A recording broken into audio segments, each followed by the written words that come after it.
ನನ್ನ ಮಗಳಿಗೆ ಅನ್ಯಾಯ ಆಗಿದೆ, ನ್ಯಾಯ ಕೊಡಿಸಿ ಅಂತೇಳಿ ಕುಸುಮಾವತಿಯವರು ಸುಪ್ರೀಂ ಕೋರ್ಟ್ಗೆ ಹೋಗಿದ್ದಾರೆ. ಸಂತೋಷ್ ರಾವ್ ನಾವು ನಿರಪರಾಧಿ, ನನ್ನ ಮೇಲೆ ಇಲ್ಲ ಸಲ್ಲದ ಆರೋಪಗಳನ್ನು ಹೊರಿಸಿದ್ದಾರೆ, ನನಗೆ ಅನ್ಯಾಯ ಆಗಿದೆ, ಪರಿಹಾರ ಕೊಡಿ ಅಂತೇಳಿ ಸುಪ್ರೀಂ ಕೋರ್ಟ್ಗೆ ಹೋಗಿದ್ದಾರೆ. ಇಲ್ಲಿ ಸಮಸ್ಯೆ ಏನಪ್ಪ ಅಂತಂದರೆ, ಇಲ್ಲಿ ಯಾರು ಅತ್ಯಾಚಾರ ಮಾಡಿದ್ದಾರೋ, ಯಾರು ಕೊಲೆ ಮಾಡಿದ್ದಾರೋ, ಸಾಮೂಹಿಕವಾಗಿ ಮಾಡಿರೋದು, ತಲೆ ತಪ್ಪಿಸ್ಕೊಂಡಿದ್ದಾರೋ ಯಾರು ಗೊತ್ತಾಗಬೇಕು ಅನ್ನೋ ಇದಕ್ಕೆ ಹೋರಾಟ ನಾವು ಮಾಡ್ತಾ ಇದ್ರೆ, ಇಲ್ಲಿ ಕರಾವಳಿಯ ಹಿರಿಯ ಪತ್ರಕರ್ತ ಮೋಹನ್ ಬೋಳಂಗಡಿ ಎಂಬುವರು ಒಂದು ವಿಡಿಯೋ ಮಾಡಿ ಹಾಕ್ತಾರೆ. ಆ ವಿಡಿಯೋದಲ್ಲಿ ಅವರು ಹೇಳ್ತಾರೆ, ಕುಸುಮಾವತಿಯವರು ಸುಪ್ರೀಂ ಕೋರ್ಟ್ಗೆ ಹೋಗಿದ್ದಾರೆ, ಸಂತೋಷ್ ರಾವ್ ಸಹ ಹೋಗಿದ್ದಾರೆ.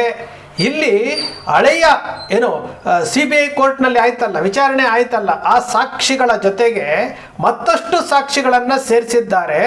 ಒಟ್ಟು 19 ಸಾಕ್ಷಿಗಳನ್ನು ಮುಚ್ಚಿದ ಲಕೋಟೆನಲ್ಲಿ ಸುಪ್ರೀಂ ಕೋರ್ಟ್ಗೆ ಕೊಟ್ಟಿರುವಂಥ ವಿಚಾರವನ್ನು ಹಿರಿಯ ಪತ್ರಕರ್ತ ಅಂತ ಹೇಳ್ಕೊಳ್ಳುವಂತಹ ಮೋಹನ್ ಬೋಳಂಗಡಿ ಅವರು ಹೇಳ್ತಾರೆ. 19 ಸಾಕ್ಷಿಗಳನ್ನು ಸುಪ್ರೀಂ ಕೋರ್ಟ್ಗೆ ಮುಚ್ಚಿದ ಲಕೋಟೆಯಲ್ಲಿ ಕೊಟ್ಟಿರುವಂತಹ ಸತ್ಯವನ್ನು ಮೋಹನ್ ಬೋಳಂಗಡಿ ಅವರು ಹೇಳಿದ್ದಾರೆ ಅಂತಂದರೆ, ಸೌಜನ್ಯ ಪ್ರಕರಣದಲ್ಲಿ ಆಗಿರುವಂತಹ ತಪ್ಪುಗಳು ಯಾವ್ದ್ಯಾವುದು ಅಂತೇಳಿ ಅವರೇ ಹೇಳ್ತಾ ಇದ್ದಾರೆ.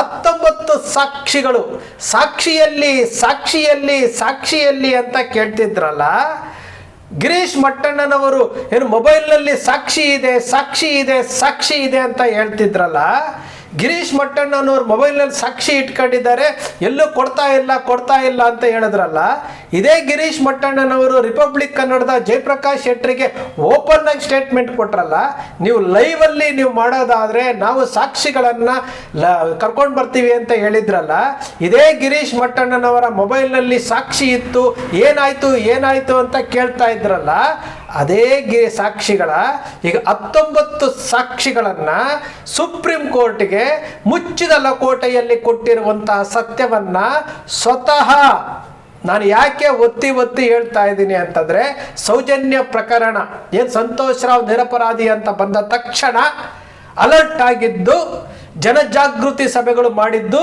ಸಂತೋಷ್ ರಾವ್ ಅಲ್ಲ ಅಂದ ಮೇಲೆ ಬೇರೆ ಯಾರು, ಸಾಮೂಹಿಕವಾಗಿ ಅತ್ಯಾಚಾರ ಮಾಡಿ ಕೊಂದಾಕಿದ್ದು ಯಾರು ಅಂತೇಳಿ ಜನಜಾಗೃತಿ ಸಭೆಗಳಲ್ಲಿ ಮಹೇಶ್ ಶೆಟ್ಟಿ ತಿಮ್ರೋಡಿಯವರು, ಕುಸುಮಾವತಿಯವರು, ಮೋಹಿತ್ ಅವರು, ಪ್ರಸನ್ನ ರವಿಯವರು, ಮತ್ತು ಅದಾದ ನಂತರ ಗಿರೀಶ್ ಮಟ್ಟಣ್ಣನವರು ಸೇರಿಕೊಂಡಿದ್ದು ಎಲ್ಲರೂ ಜನಜಾಗೃತಿ ಸಭೆಗಳಲ್ಲಿ ಮಾತಾಡಿದ್ರಲ್ಲ, ಆವಾಗ ಜನಜಾಗೃತಿ ಸಭೆಗಳು ಮಾಡಬೇಕಾದ್ರೆ ಅದನ್ನು ವಿರೋಧಿಸ್ಕೊಂಡು ಮಿಸ್ಟರ್ ಬೋಳಂಗಡಿಯವರು ಹಿರಿಯ ಪತ್ರಕರ್ತರ ನೇರ ಮಾತು ಅಂತೇಳಿ ಒಂದು ಯೂಟ್ಯೂಬ್ ಚಾನಲ್ನಲ್ಲಿ CC ಕ್ಯಾಮ್ರಾ ಬಗ್ಗೆ ಆಗಿರ್ಬೋದು, ಮತ್ತೊಂದ್ರ ಬಗ್ಗೆ ಆಗಿರ್ಬೋದು, ಏನೆಲ್ಲ ಅದ್ರ ವಿರುದ್ಧವಾಗಿ ಮಾತಾಡ್ಕೊಂಡು ಬಂದ್ರಲ್ಲ, ವಸಂತ್ ಗಿಲಿಯಾರ್ ಅವರು ಸತ್ಯ ಶೋಧನೆ ಮಾಡ್ತೀನಿ ಅಂತ ಬಂದ್ರಲ್ಲ, ಏನಾಯ್ತು ಮಗಳೇ ಅಂತ ಬಂದ್ರಲ್ಲ, ಜೊತೆಗೆ ರಾಕೇಶ್ ಶೆಟ್ಟರು ಬಂದ್ರಲ್ಲ, ಕ್ಷಮಿಸು ಸೌಜನ್ಯ ಅಂತೇಳಿ ಸಭೆಗಳನ್ನು ಕಾರ್ಯಕ್ರಮಗಳನ್ನು ಮಾಡಿದ್ರಲ್ಲ, ಅಣ್ಣಪ್ಪ ಸ್ವಾಮಿ ಬೆಟ್ಟದ ಮೇಲೆ ಹೋಗಿ ಒಂದು ವಿಡಿಯೋ ಮಾಡಿ ಹಾಕಿದ್ರಲ್ಲ, ಧರ್ಮ ಸಂರಕ್ಷಣೆ ಸಭೆಗಳನ್ನು ಮಾಡಿದ್ರಲ್ಲ, ಈ ವಿಚಾರಗಳು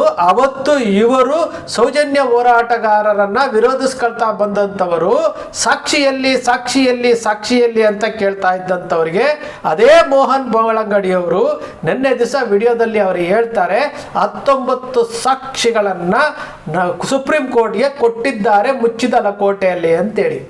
ಈಗ ಅರ್ಥ ಆಗಿರ್ಬೇಕಲ್ವಾ, ಸಾಕ್ಷಿಯಲ್ಲಿ ಅಂತೇಳಿ. ಮುಂದುವರೆದು ಅವರು ಹೇಳ್ತಾರೆ, ಮೋಹನ್ ಬೋಳಂಗಡಿಯವರಿಗೆ ಸೌಜನ್ಯಗೆ ನ್ಯಾಯ ಸಿಗಬೇಕು ಅನ್ನೋದು ಗೊತ್ತಿಲ್ಲ, ಅವರಿಗೆ ಇಷ್ಟ ಆಯ್ತೋ ಇಲ್ಲ ನಮಗಂತೂ ಗೊತ್ತಿಲ್ಲ. ಅವ್ರು ಹೇಳ್ತಾರೆ 19 ಸಾಕ್ಷಿಗಳಲ್ಲಿ 12 ಸಾಕ್ಷಿಗಳು ಏನು CBI ಕೋರ್ಟ್ ಮುಂದೆ ಹೋಗಿದ್ದಂತಹ ಸಾಕ್ಷಿಗಳೇ, ಇನ್ನು 7 ಸಾಕ್ಷಿಗಳನ್ನು ಇವರು ಸೃಷ್ಟಿ ಮಾಡಿದ್ದಾರೆ ಅನ್ನೋ ರೀತಿಯಲ್ಲಿ ಹೇಳ್ತಾರೆ.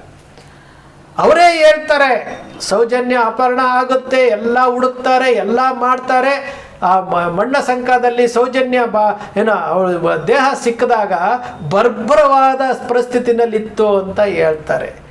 ಅವರೇ ಹೇಳ್ತಾ ಇದ್ದಾರೆ ಸೌಜನ್ಯರ ದೇಹ ಬರ್ಬರ ಸ್ಥಿತಿನಲ್ಲಿತ್ತು ಅಂತ ಹೇಳುವಂತಹ ಮೋಹನ್ ಬೋಳಂಗಡಿ ಅವರಿಗೆ ಆ ಹೆಣ್ಣು ಮಗಳಿಗೆ ನ್ಯಾಯ ಸಿಗ್ತಾ ಇದೆ. ಅವರೇನೋ ಸುಪ್ರೀಂ ಕೋರ್ಟ್ಗೆ ಹೋಗಿದ್ದಾರೆ, ಹೋಗಲಿ, ಅಲ್ಲಿ ನ್ಯಾಯ ತನಿಖೆ ಆಗಲಿ, ಅಲ್ಲಿ ಏನೋ ತನಿಖೆ ಆಗಿ ವಿಚಾರಣೆ ಆಗಿ ಸಾಕ್ಷಿಗಳ ವಿಚಾರಣೆ ಆಗಿ ಆ ಹೆಣ್ಣುಮಗಳಿಗೆ ನ್ಯಾಯ ಸಿಗಲಿ ಅಂತೇಳಿ ಸ್ವಲ್ಪನಾದರೂ ಶುಭ ಹಾರೈಸಬೇಕಾಗಿತ್ತಲ್ವಾ.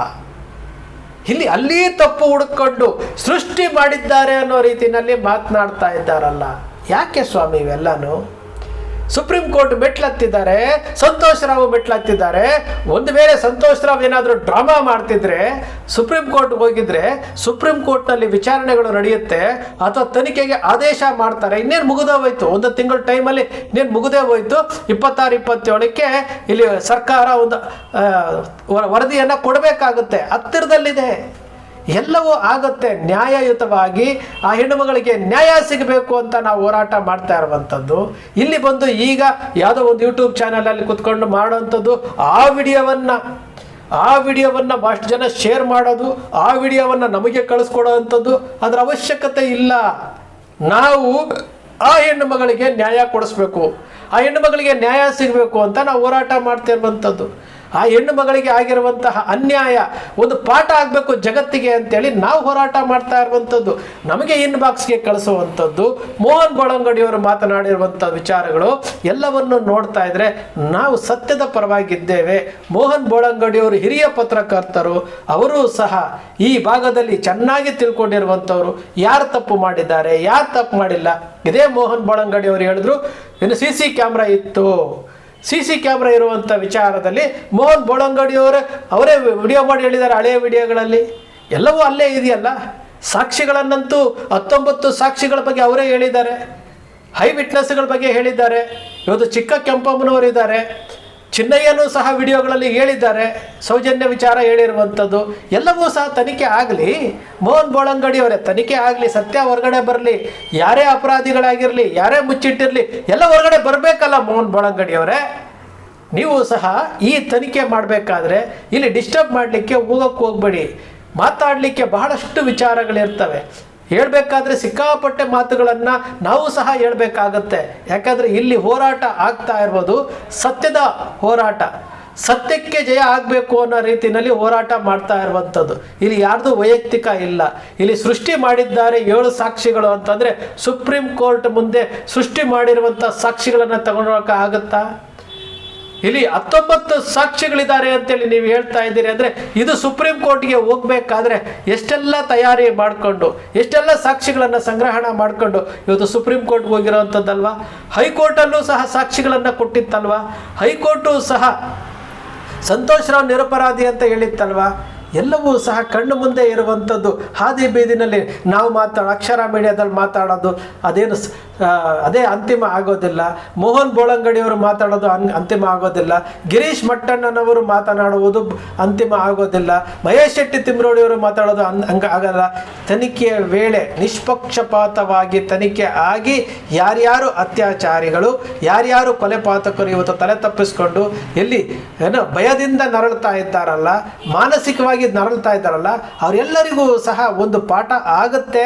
ಅವರೆಲ್ಲರೂ ಸಹ ಹೊರಗಡೆ ಸಿಗ್ತಾರೆ. ಯಾಕೆ ಅಂತಂದರೆ ಆವತ್ತು ಸೌಜನ್ಯ ನ್ಯಾಯಕ್ಕೋಸ್ಕರವಾಗಿ ಹೋರಾಟ ಮಾಡ್ತಾ ಇದ್ದಂಥ ಕೈಗಳು ಕೆಲವು ಕೈಗಳಿತ್ತು. ಇವತ್ತು ಇಡೀ ದೇಶಾದ್ಯಂತ ಸೌಜನ್ಯ ಪರವಾಗಿ ನಿಲ್ಲುವಂತಹ ಸಾವಿರಾರು ಜನ ಇದ್ದಾರೆ. ಉದಾಹರಣೆಗೆ ಸುಪ್ರೀಂ ಕೋರ್ಟ್ನಲ್ಲಿ ಸೌಜನ್ಯ ಕೇಸ್ ಬಂದಾಗ ವಕಾಲತ್ತಿಗೆ ಸೈನ್ ಮಾಡಿದ್ದಂತಹ ವಕೀಲರ ಸಂಖ್ಯೆ, ವಕಾಲತ್ತು ವಹಿಸಿದ್ದಂತಹ ಹಾಜರಿದ್ದಂತಹ ವಕೀಲರ ಸಂಖ್ಯೆ ನಿಮಗೆ ಜೀವಂತ ಸಾಕ್ಷಿ ಕೊಡ್ತಾ ಇದೆ. ಮೋಹನ್ ಬೋಳಂಗಡಿಯವರೇ, ಈ ಹೆಣ್ಣು ಮಗಳಿಗೆ ನ್ಯಾಯ ಸಿಗಬೇಕು ಅಂತ ಎಲ್ಲೋ ಸುಪ್ರೀಂ ಕೋರ್ಟ್ನಲ್ಲಿ ಕುತ್ಕೊಂಡು ಸೌಜನ್ಯಗೆ ನ್ಯಾಯ ಸಿಗಬೇಕು ಅಂತ ವಕಾಲತ್ತು ಹಾಕ್ತಾರೆ ಅಂತಂದರೆ ನೀವು ಕರಾವಳಿಯ ಭಾಗದ ಹಿರಿಯ ಪತ್ರಕರ್ತರು ಅಂತ ಹೇಳಿಸ್ಕೊಂಡಿರುವಂಥವರು ಆ ಹೆಣ್ಣು ಮಗಳಿಗೆ ನ್ಯಾಯ ಸಿಗಬೇಕು ಅಂತೇಳಿ ಬಯಸೋದ್ರಲ್ಲಿ ನೀವು ಮೊದಲಿಗರಾಗಿರ್ಬೇಕಾಗಿತ್ತಲ್ವಾ ಮೋಹನ್ ಬೋಳಂಗಡಿಯವರೇ.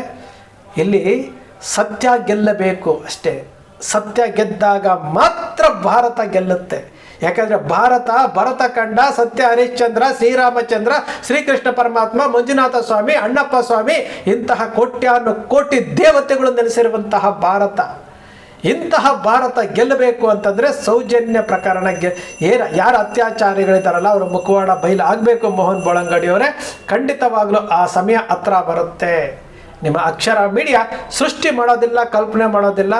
ತಪ್ಪು ದಾರಿಗೆ ಹೋಗ್ತಾ ಇದ್ದೀರಿ ಅಂತ ಎಚ್ಚರಿಸ್ತೇವೆ. ಸರಿಯಾದ ದಾರಿಗೆ ಬನ್ನಿ ಅಂತ ಹೇಳ್ತೇವೆ. ನಿಮ್ಮ ಅಕ್ಷರ ಮೀಡಿಯಾದ ವಿಶ್ಲೇಷಣೆ ನಿಮ್ಗೆ ಇಷ್ಟ ಆಯಿತು ಅಂದರೆ ಸಬ್ಸ್ಕ್ರೈಬ್ ಆಗಲಿಲ್ಲ ಅಂದರೆ ಸಬ್ಸ್ಕ್ರೈಬ್ ಮಾಡ್ಕೊಳ್ಳಿ. ಪಕ್ಕದಲ್ಲಿ ಕಾಣುವಂಥ ಬೆಲ್ ಐಕಾನ್ ಪ್ರೆಸ್ ಮಾಡಿ, ಶೇರ್ ಮಾಡಿ, ಪ್ರೋತ್ಸಾಹ